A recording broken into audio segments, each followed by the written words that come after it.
Yeah, it's the last track of the record, so, you know. I grew up idolizing rappers who got shot in the face, standing on the same corner, the exact same place. They were standing on the cover of their first LP. Was lucky if my heroes dropped 3 CDs. It was great to hear Jay-Z rap about keys, cause he was clever with the wordplay in each 16. I'd listen to him when I drove over to Steve's, on my Walkman, rolling on my Harrow GT. Was from a quiet neighborhood, a couple of streets from the projects, that's the place that I would first meet. Heartache from this chick, think her name was Charlene. First place I smoked weed and drank my first 40. I'd write rhymes and kick them for my friends daily, until each and every one of them agreed this rap shit could be a little more than a scheme. But getting signed was a joke, it was all a dream.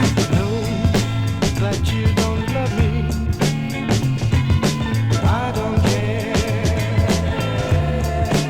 So why don't you leave me alone? No, I don't care. Oh, no. Everywhere, yes, this girl just like you. Anyway, there was a record label, MIA. Crumb Snatcher was on, I'd roll through every day. They got cocktail, then they closed the doors one day. Probably had a fucking garbage bag full of demo tapes. Effect on the side, hit them there like great. Like I was ever gonna get a call anyway. I was that nice, the world needed to know. Rap without me was like winter with no snow. Pimps with no hoes, or rappers with no shows. A Grand Theft Auto without a gun code. You're just some asshole that's throwing some bad blows against the mob, no gun, dead by level 4. I was trying to be alive by level 9, working at a supermarket after school part-time. Supervisor said, yo son, I heard you can rhyme. My boy D makes beats, you should page him sometime. Know that you don't love me, I don't care. Know that you don't love me,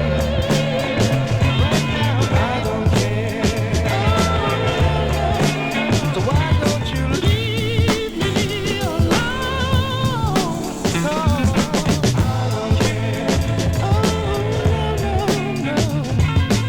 Everywhere, yes, this girl just like you. I paged D till he wanted to throw his pager away. But either way, I left Beantown with a beat tape. Recorded They Want Real with way too many bars. Now here's the rest of my career in 4 fucking bars. They Want Real, got a deal. The Effect EP was never fucking mastered, but still released. A tantrum turned to an accident on to activate. Me and Dang simply don't not peep what we create. Now I'm like the mad rapper at the start of track 4 of Life After Death before kicking the door. Cause you can spit about this and you